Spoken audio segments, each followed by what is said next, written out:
The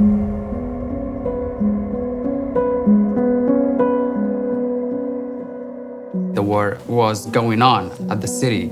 My brother was sleeping at the bed, and there's a big rocket that hit the house.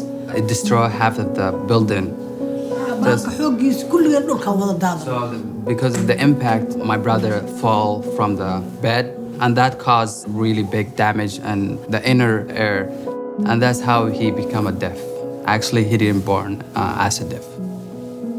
We're so lucky that we arrived to United States. I mean, it's a big dream for everybody.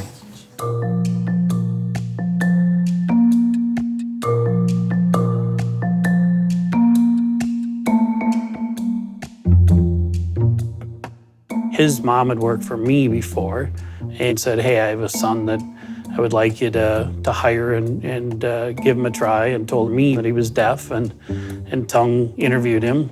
Because he's deaf, he can't speak. I kind of got nervous.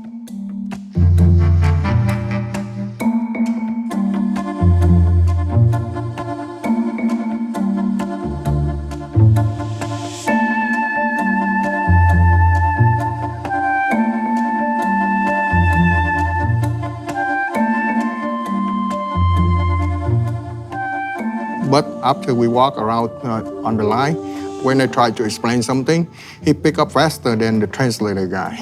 So I feel like he don't need the translator. Everything that we thought would maybe be a challenge, he overachieved at. He was as good as it gets, so.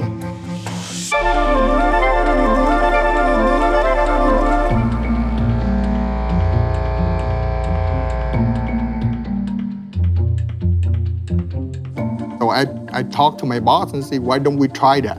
I was pretty amazed. So we got somebody in here to translate. That's how April came into the picture for us. Being an interpreter and with my education, I know that the only thing deaf people can't do is hear.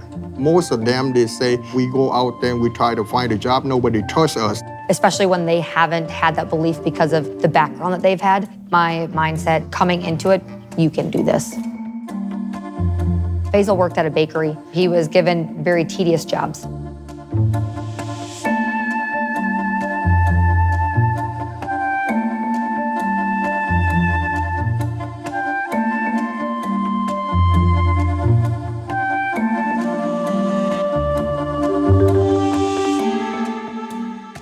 Arafat came over from Yemen.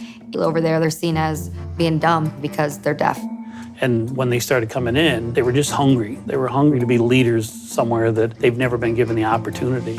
And Abdullahi, he started coming up with different ideas for us how to communicate better. With Abdullahi coming in here to work and looking at him, you know, it's like, okay, deaf people can do this.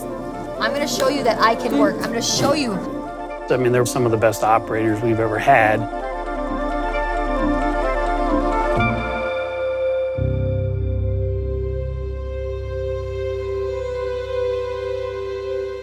His mom gets sick, and he's the only one to take care of his mom.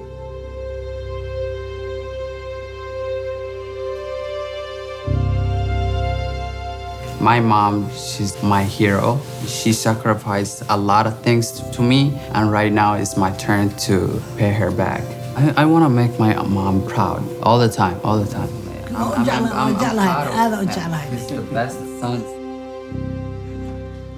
He's the most positive, energetic guy that I've ever met, especially with the challenges he's had in his life, so. I think his mom is gonna actually go back to her home country, is what he's telling me. And when she does, he wants to come back here. When they come in and they tell you they wanted to come here because they heard of the opportunity and they heard that we will give them a chance and that they've never had that before. I mean, one, you're proud of that. And the other, it almost breaks your heart that people don't see people for what they really are. You know, they see them for damaged goods, or they don't have the ability because of this, that, or the other thing. And you know, when you listen to the story that they tell you that they came specifically for that reason, you know, it's a very humbling, very proud moment that, you know, and I tell my staff, I mean, that's what we're about. That's what we always need to be about. That'll be the difference between somebody going somewhere else for a job and staying and working for us. Being deaf, being Muslim, you have so many obstacles that you have to face. Jennie-O has definitely provided a sense of community in a very broken world. They in the picnic and the wave American flag, and I'm almost crying because they are on the same page, you know. I mean, they come here and they know and they appreciate what they got now. Every culture, we must believe they can do it and give them a chance. At other jobs, they just felt kind of defeated, and they came here and had new hope. We're all in this together. We're all a team. We're all a family. And this is how it's going to be.